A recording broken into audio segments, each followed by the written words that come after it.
Out there, there are a lot of people who are very interested in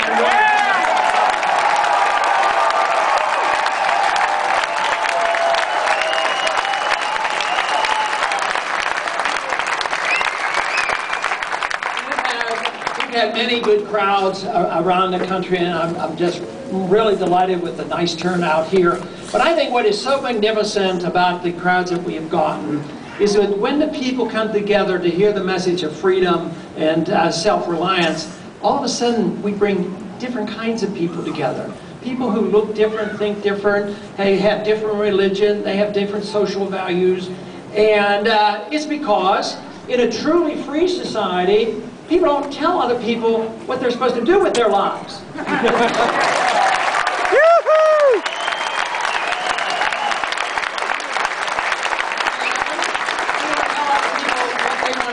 Want to do with their money. You know, right now I'm allied with Barney Frank, who's the chairman of the banking committee, and he has this silly notion that I've joined him in, and he thinks that you ought to have the right to use the internet any way you want, and I'm all for that.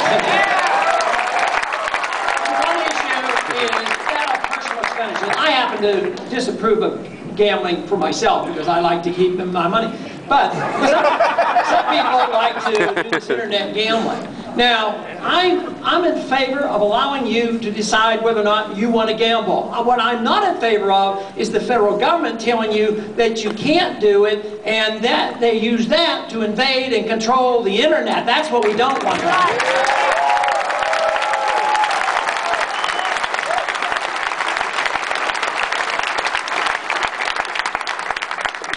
But the nice thing about it is it truly does bring people together. And something happened 100 years ago or so in this country. The founders gave us a pretty good understanding about what freedom was all about. Freedom emphasized the individual. Freedom was an individual. It wasn't a collective thing. We don't have freedom and we don't have rights because we belong to a group. We don't have rights because we're Catholics or Protestants or women or men or blacks or whites or any of this. It isn't, you know, sex, gender, whatever. It's because we're individuals, and every single individual has equal rights, and that is the reason that people who have different views, social views, can come together and say, yes, I'll fight for your freedom, you fight for my freedom, I'll leave you alone, you leave me alone, and believe me, that could be a happy society. Yeah.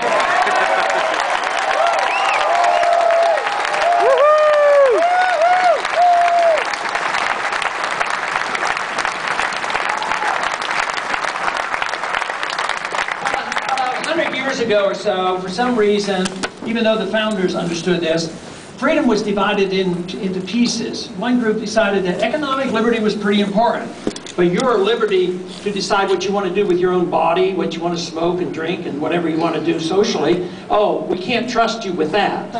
And others would say, yes, we recognize that people should have their right to decide what they want to do with their own bodies and their own lives, but you're not smart enough to know what to do with your own money.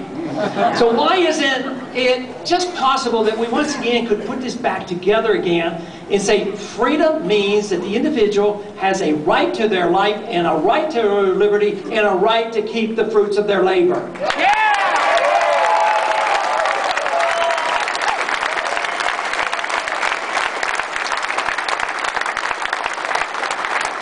Our liberties have been under systematic attack, and it's been especially bad since 2001. There has been a lot of plans even before that to attack our civil liberties. The Patriot Act was not written after 9/11. The Patriot Act was written before 9/11. 9/11 by some neoconservatives was seen as an opportunity. And they saw this and they jumped on it and they said this is a chance for us to get the Patriot Act passed and the FISA courts and all these things that have happened, and even immediately afterwards, because they hadn't even been planning it before it. This is the time we're going to go into Iraq.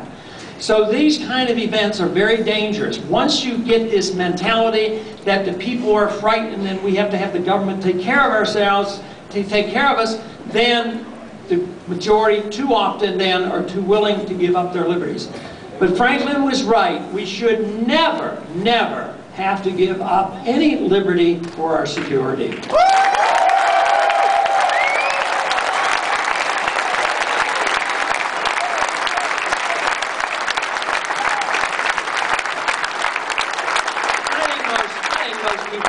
Realize that the greatest threat to our liberties is not violent invasion. Who's going to invade us?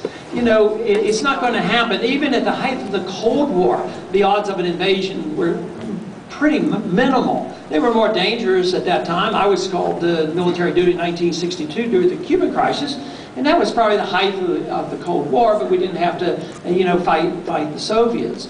But it's internal threat that is the problem. It's the philosophy of the country, this attitude, what the government should be doing. And are we going to accept this idea that if we just get scared enough, we allow the government to run roughshod over us? So in times of war, whether it's war against terrorism, war against the Iraqis, or war against the Iranians, the people are supposed to roll over.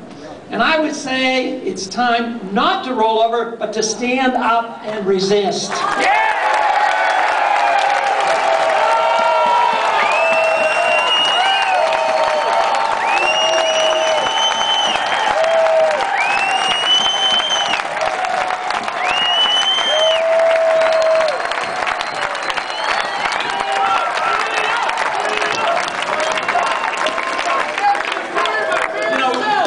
One of the big issues in the Congress today has to do with the FISA courts.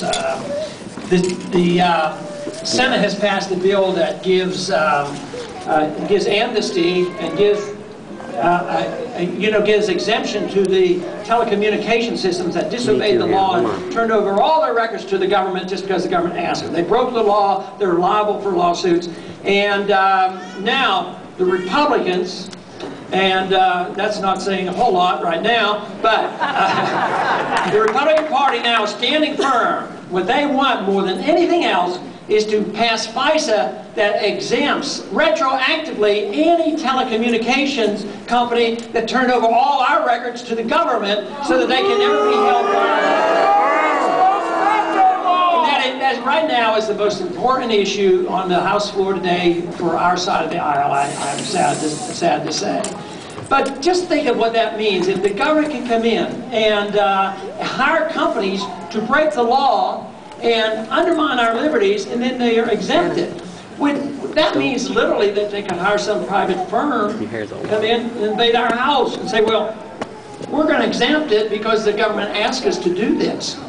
So our liberties are indeed threatened. We have the Patriot Act, which is a good bill that we should have all voted against, and I was proud to say I voted against the Patriot Act.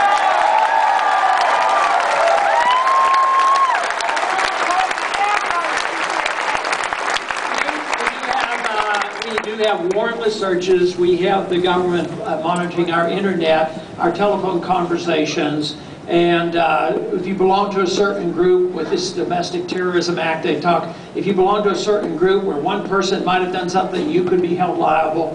It is really an undermining of a lot of our civil liberties. Right now, today, we have become known around the world as a nation that tortures. This whole debate about whether or not we should waterboard or not, I think that is so sad that we've come to this point where we are the torturers of the world. And the symbol of Abu Ghraib and Guantanamo is what so many others think of us around the world. And also, the whole idea that the writ of habeas corpus has been repealed, essentially. We now could be hauled off into prison. It's been done 2 or 3 times now, and have no lawyer, be put in prison, and have no recourse because, you know, somebody declared you a potential terrorist. Well, you know, most people, a lot of Americans say, oh, that's okay, we should lock up those terrorists, those are bad guys. But every time they do that, you have to think, those are suspects. Those are suspects. And if they can do that with one American, they can do it with all of us if we're not careful, and that's why this has to be reversed.